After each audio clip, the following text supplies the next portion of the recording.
ہر سال میلاد النبی کے 12 روزہ اجلاس منعقد کیے جاتے ہیں۔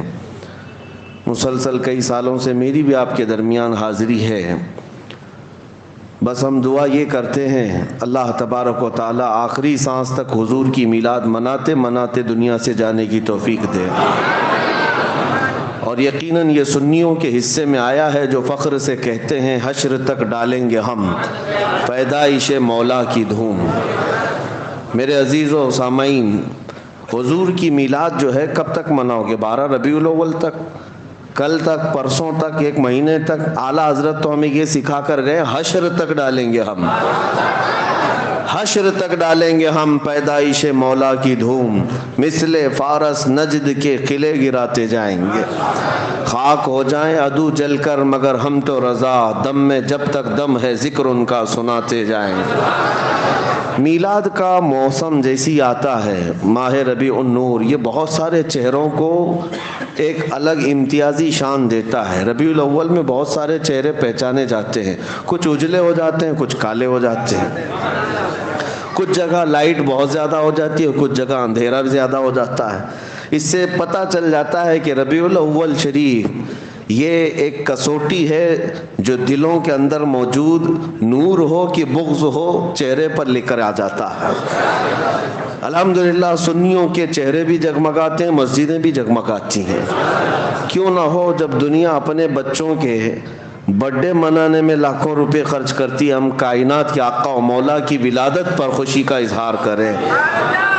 یہ ہمارے حصے میں آئی ہوئی قسمت کی بات ہے، یہ ہمارے نصیبے کی بات ہے۔ بہرحال میں آپ کو ایک بات عرض کرتا ہوں، اعلیٰ حضرت کا ایک شعر، حشر تک ڈالیں گے ہم۔ اکثر ہوتا یہ ہے کہ اعلیٰ حضرت امام اہل سنت فاضل بریلوی رحمۃ اللہ تعالیٰ علیہ کے اشعار سمجھ میں نہ بھی آئے تو مجمع جھومتا ہے، اس لیے کہ وہ عشق کی زبان ہے، لیکن اگر سمجھ میں بھی آ جائے تو ایمان تازہ ہوتا ہے۔ ایک واقعہ آپ کو معلوم ہونا چاہیے، میلاد کے موسم میں کیا ہوا تھا جب نبی پاک صلی اللہ علیہ وسلم کی ولادت پاک ہوئی۔ حضور اکرم صلی اللہ تعالیٰ علیہ وسلم کی ولادت جس سال ہوئی عام حالات میں نہیں تھی، بلکہ سال بھر عجیب و غریب واقعات پیش آئے تھے پوری دنیا میں، جس کو ارحازات کہا جاتا ہے۔ حضور اکرم صلی اللہ علیہ وسلم کی ولادت کے سال جو عجیب و غریب واقعات پیش آئے، ان میں سے ایک یہ ہے کہ عرب کی سرزمین جو کئی سالوں سے بارش نہیں برستی، آج بھی اس سال اتنی بارش ہوئی تھی کہ پورے عرب کی سرزمین میں سبزے اگ گئے اور لوگوں کی خوشحالیاں بڑھ گئیں، جو کئی سالوں سے قحط سالی کے شکار تھے سب ختم ہو گئیں۔ اس سال عرب میں جتنے بھی مکہ مکرمہ میں بچے پیدا ہوئے، ہر ایک کے گھر میں لڑکا ہی پیدا ہوا۔ یہ عجیب و غریب چیزیں تھیں، ارحاسات اس کو کہتے ہیں۔ اور ایران میں ملک فارس میں ایک ندی ہے جس کو بحر ساوا کہتے ہیں، بحیرہ ساوا، یہ اچانک خشک ہو گئی ندی، بہتی ہوئی ندی اچانک راتوں رات خشک ہو گئی، سوکھ گئی۔ اور ایک بحر سماوا جو کئی سالوں سے سوکھی ہوئی ایک ندی تھی، وہ اچانک جاری ہو گئی، لبالب پانی بھر گیا۔ یہ سب جو عجیب و غریب واقعات پیش آئے، ان میں سے ایک جو ہے بہت عجیب و غریب واقعہ بڑھا، وہ کیا تھا؟ کسریٰ کے دربار میں، وہاں ایران میں ایک آگ لگائی جاتی تھی 1000 سال سے، وہ اچانک بجھ گئی۔ یہ آپ نے سنا ہوگا، میلاد کے سال، حضور کی ولادت کے سال ایک جو بڑا واقعہ پیش آیا، وہ یہ واقعہ تھا کہ کسریٰ بادشاہ کا جو محل تھا، یہ توجہ چاہتا ہوں، میں سمجھا رہا ہوں، کسی اور بات کی طرف لے جاتا ہوں آپ۔ فارس کہتے ہیں ایران کو، پہلے ایران کو فارس کہا جاتا، فارس کا جو بادشاہ ہوتا تھا اس کو کسریٰ کہتے ہیں۔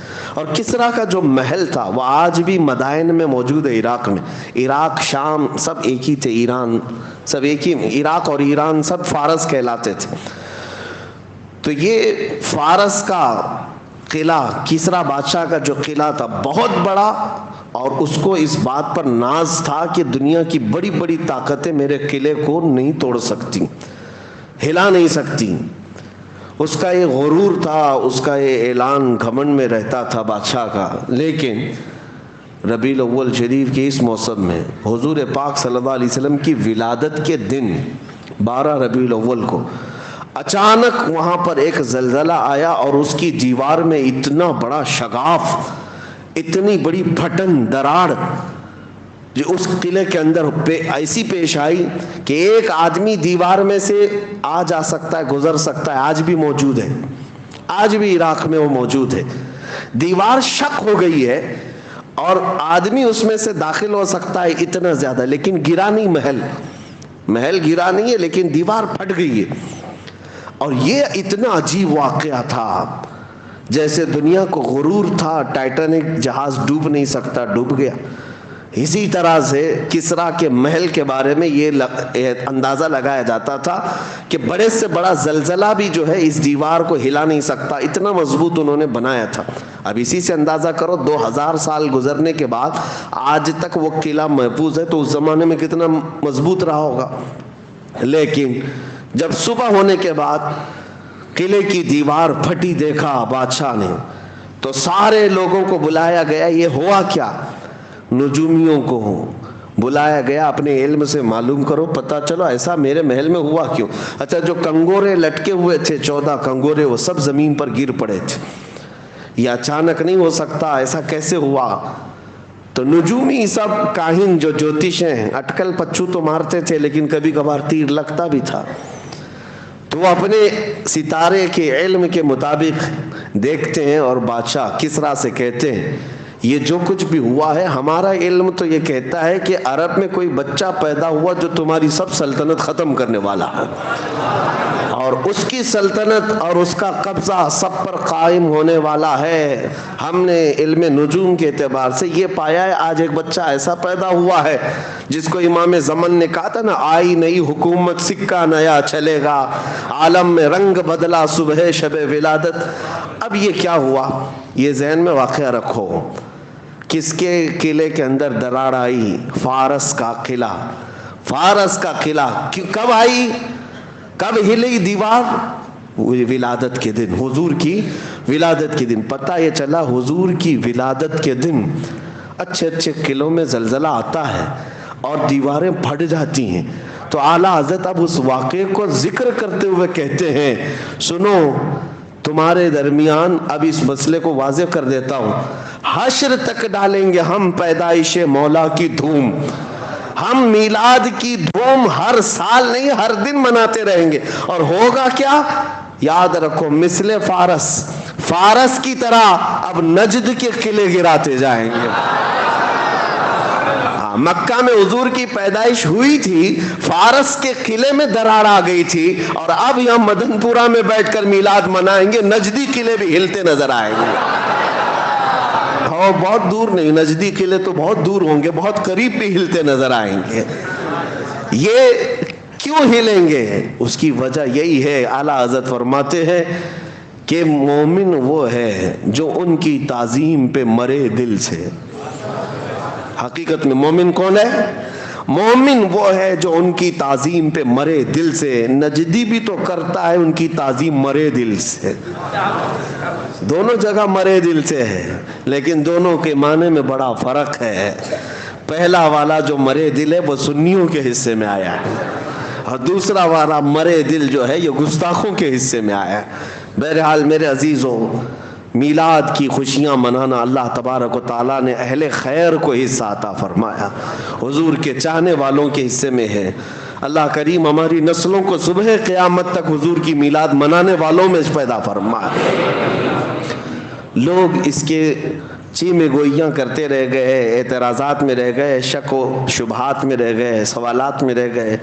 بہت ساری باتیں ایسی ہیں میرے عزیزوں، مستحسن کام اسلام میں بزرگوں نے کیا ہے، اور ثواب اس پر اللہ تبارک و تعالیٰ کی طرف سے ملے گا، کیونکہ بزرگوں کا کیا ہوا کام بھی اجر و ثواب کا باعث ہوتا ہے. جو لوگ یہ آپ پروپیگنڈا پھیلاتے ہیں رسول اللہ کے زمانے میں نہیں ہوا، فلاں وقت نہیں ہوا، ارے میں 2 باتیں بتاتا ہوں آپ کو. امام زرقانی نے المواہب اللدنیہ میں لکھا ہے، اور ایک عجیب و غریب واقعہ میں آپ کو بتاؤں.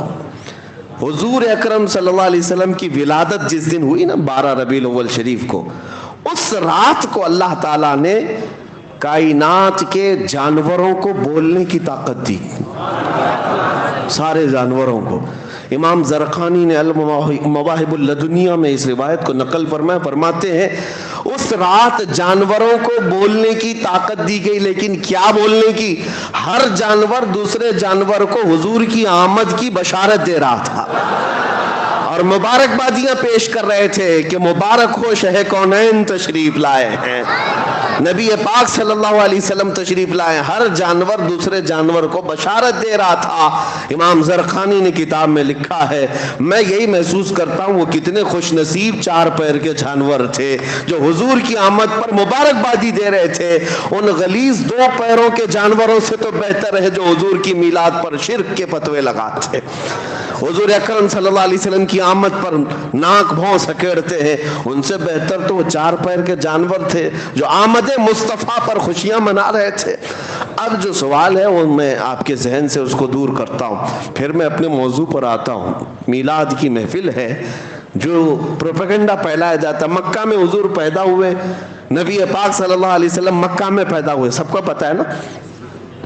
کچھ لوگ کہتے ہیں کہ حضور کی پیدائش کی خوشیاں تو مکہ میں منائی نہیں گئی تھی، 1400 سال کے بعد اب سب صرف بریلوی منانے لگ گئے، بریلوی منانے لگے۔ حضور جب پیدا ہوئے تھے تب تو خوشیاں کوئی منائے نہیں تھا۔ ان ظالموں سے اتنا ہی پوچھو حضور جب پیدا ہوئے تھے تو ایمان والے وہاں تھے کہ کافر تھے؟ مکہ میں کون لوگ تھے؟ حضور پاک صلی اللہ علیہ وسلم کی ولادت کے وقت یا تو ان کی ماں حضرت آمنہ وہ اہل ایمان میں سے ہیں، یا آپ کے دادا حضرت عبد المطلب، باقی سب کون تھے؟ وہ لوگ تو نہیں منائیں گے جو کفار و مشرکین تھے، وہاں پر بت پرستی کے شکار تھے۔ اور اگر ان کو یہ لگتا ہے کہ مکہ والے نہیں بنائے تھے اور اگر ان کا تعلق بھی انہی کی ذریت سے ہے تو ہمیں سوال اور جواب کرنے کی ضرورت بھی نہیں۔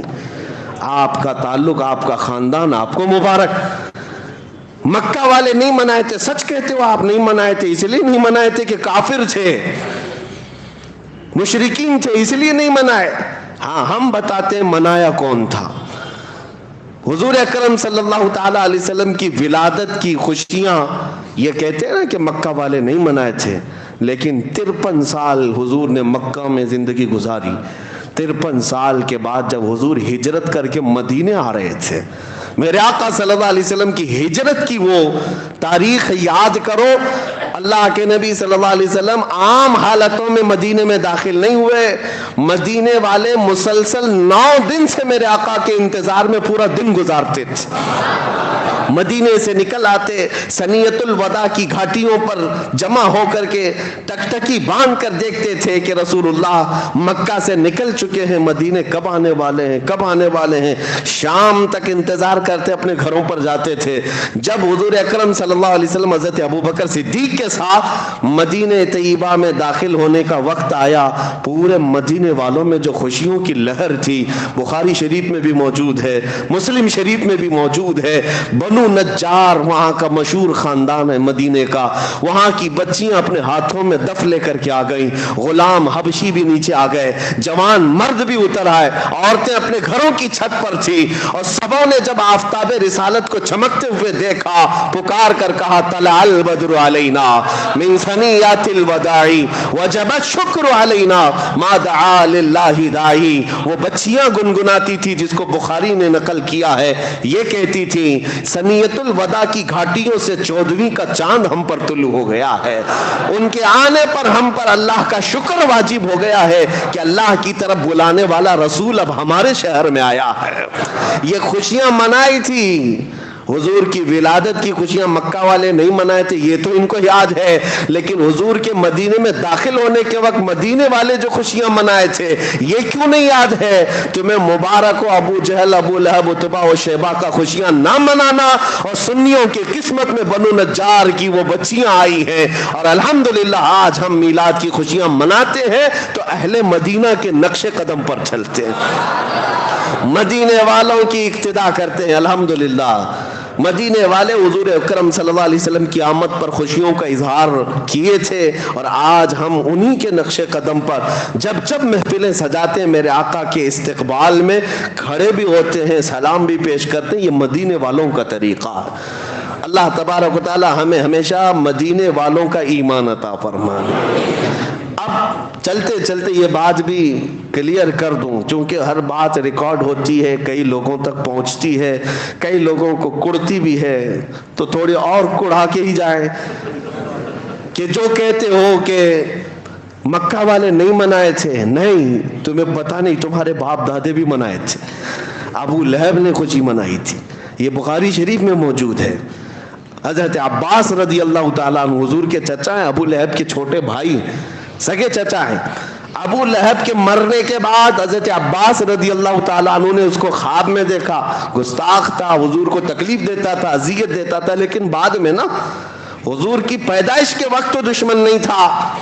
حضرت عباس کہتے میں نے اپنے بھائی کو کب مرنے کے بعد دیکھا خواب میں، بخاری کی حدیث ہے، پوچھا کیا حال ہے تیرا؟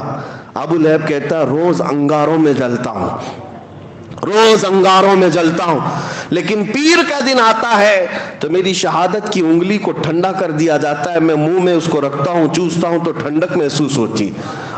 حضرت عباس نے پوچھا ایسا کیوں پیر کے دن؟ ابو لہب کہتا ہے اس لیے کہ پیر کے دن میرے بھتیجے محمد پیدا ہوئے تھے، اور میری لونڈی، میری کنیز سویبہ آ کر مجھے خبر دیتی ہے کہ تمہارے مرحوم بھائی عبداللہ کے گھر میں بیٹا پیدا ہوا۔ مجھے اس دن خوشی تھی، دلی خوشی تھی، میں نے اس انگلی سے اس کو کہا جا آج تو آزاد ہے، میں نے اپنی کنیز کو اس انگلی سے آزاد کیا تھا، اس کا صلہ مجھے قبر میں آج بھی دیا جاتا ہے۔ کہتے ہیں نا میلاد کی خوشی نہیں منائے، باپ دادے منائے ہیں، تم نے پڑھا نہیں ہے، پڑھا نہیں ہے۔ کافر و مشرک اگر حضور کی آمد کی خوشی پر لونڈی آزاد کیا، اسے قبر میں سکون دیا جا رہا ہے۔ اللہ کا کروڑا احسان ہے کہ تم عاشق رسول ہو، مصطفیٰ کریم صلی اللہ علیہ وسلم کے چاہنے والے ہو۔ اگر اللہ کے حبیب صلی اللہ علیہ وسلم کی آمد کی خوشیوں میں کا اظہار کرتے ہو، یقیناً یہ باعث ثواب بھی ہے اور باعث اجر بھی ہے انشاءاللہ العزیز، اس سے تمہارے مراتب بلند ہوں گے انشاءاللہ۔ نبی پاک صلی اللہ علیہ وسلم کی میلاد منانا ایک اور انداز سے میں آپ کو بتا دوں، بہت ضروری بھی ہے، بہت ضروری ہے۔ کیوں جانتے ہیں آپ کہ کچھ عقیدہ ہمارا واضح ہونا ضروری ہے۔ آپ رسول کو کیا سمجھتے ہیں؟ حضور پاک صلی اللہ علیہ وسلم کے معجزات ایسے ہیں کہ کبھی کبھار ہو سکتا ہے کہ کوئی آدمی حضور کے معجزات دیکھ کر کے یہ کہنا پڑے کہ وہ خدا ہے۔ جیسے عیسائی گمراہ ہو گئے نا، عیسیٰ علیہ السلام کو مردے زندہ کرتے دیکھا، مٹی کے پرندوں کو پھونک مار کر اڑاتے دیکھا، کوڑ اور اندھے لوگوں کو ہاتھ رکھ کر کے صحیح کرتے ہوئے دیکھا، تو ان کو کہہ بیٹھے کہ یہ عیسیٰ اللہ کے بیٹے ہیں۔ عزیر علیہ السلام کو یہودی کہنے لگ گئے یہ اللہ کے بیٹے ہیں۔ ہمارے نبی کے معجزات تو ایسے ہیں، سورج کو پلٹا دیا ہے، چاند کو ٹکڑے کر دیا ہے، ایسے عجیب و غریب ہیں۔ موسیٰ علیہ السلام کا لاٹھی مار کر پتھر سے پانی نکالنا تو معجزہ ہے، لیکن رسول عربی صلی اللہ علیہ وسلم تو انگلیوں سے پانی ظاہر کرتے ہیں۔ ارے پتھروں سے پانی کا نکلنا تو عادت میں ہے، دیکھا بھی جاتا ہے، لیکن انگلیوں سے نکلنا، اور وہ بھی پسینے کے برابر نہیں، 550 صحابہ اس پانی سے سیراب ہوئے تھے۔ یہ انگلیوں سے پانی کا نکلنا، یہ معجزات، یہ ساری چیزیں کنکروں کو بولنے کے قابل بنانا، نبی پاک صلی اللہ تعالی علیہ وسلم کے معجزات دیکھ کر پھر کبھی کوئی گمراہ نہ ہو جائے اور یہ نہ کہہ بیٹھے کہ یہ بھی خدا ہے جو زمین پر اتر پڑے۔ عزیزان گرامی وقار، اب خدا کی صفت کیا ہے؟ ہم خدا کو کیا مانتے ہیں؟ قل هو اللہ احد اللہ الصمد لم یلد ولم یولد ولم یکن له کفوا احد۔ یہ اللہ کے بارے میں جو عقیدہ ہے اس کا پورا خلاصہ اس سورے میں ہے۔ اے محبوب آپ فرما دیں وہ اللہ ایک ہے، اللہ الصمد، اللہ بے نیاز ہے، کسی کا محتاج نہیں۔ اب جو بات آتی ہے وہ اصل بات ہے، لم یلد ولم یولد، وہ کسی سے پیدا نہیں ہوا اور اس سے کوئی پیدا نہیں ہوا۔ اللہ کسی سے پیدا ہوا ہے؟ کسی کا بیٹا ہے؟ نہ وہ کسی کا باپ ہے، وہ پیدا کسی سے نہیں ہوا اور نہ اس سے کوئی پیدا ہوا۔ یہ مین عقیدہ ہے لم یلد ولم یولد، جو عیسائیت کو بھی کاٹ دیتا ہے، کفر و شرک کو۔ ہندوؤں کے جو عقیدے ہیں وہ اس سے پیدا ہوا، وہ اس سے پیدا ہوا، پھر بھی بھگوان ہے، پھر بھی خدا ہے۔ خدا کا تصور ہمارے یہاں یہ ہے کہ وہ پیدا کسی سے نہیں ہوا اور اس سے کوئی پیدا نہیں ہوا۔ اب سنو، میلاد کے متعلق میں کہتا ہوں، حضور پاک صلی اللہ علیہ وسلم کی میلاد منانا سنیوں اس لیے بھی ضروری ہے تاکہ ان ظالموں کو یہ بتائیں ہم رسول کو خدا نہیں مانتے، ہم رسول کو خدا نہیں مانتے، کیونکہ خدا وہ ہے جو پیدا نہیں ہوتا اور میرا رسول پیدا ہوا ہے۔ ہم میلاد کا دن منا کر کے بتا رہے ہیں کہ میرا رسول آمنہ کے لال پیدا ہوئے تھے 12 ربیع الاول کو، اور سنیوں کا عقیدہ یہ ہے کہ جو پیدا ہوتا ہے وہ خدا نہیں ہوتا۔ ہاں بس ساتھ میں یہ عقیدہ ہمارا ضرور ہے، میں مانتا ہوں اے عقل والو میرا محمد خدا نہیں ہے، مگر دلوں میں یہ نقش کر لو کہ وہ خدا سے جدا نہیں ہے۔ بات سمجھ میں آ گئی؟ حضور کی میلاد منانا اس لیے ضروری ہے کہ ہم حضور کو خدا نہیں مانتے، ہم خدا نہیں مانتے، وہ اللہ کے رسول ہیں، اللہ کے بندے ہیں۔ اور خدا کی اللہ کا کبھی میلاد منایا آپ نے؟ کسی سے سنا کہ اللہ کا بھی میلاد کا دن؟ وہ کسی دن پیدا ہوا نہیں، اسی لیے یہ شرک کو ختم کرنے والی چیز میلاد ہے، اور اس کو ہی یہ شرک بنا بیٹھے ہیں۔ شرک کو ختم کرتی ہے میلاد۔ اگر میلاد حضور کے لیے ہے تو اس کا مطلب ہے کہ اللہ پیدا نہیں ہوا اور رسول پیدا ہوئے، یہ سمجھ کر کے چلے۔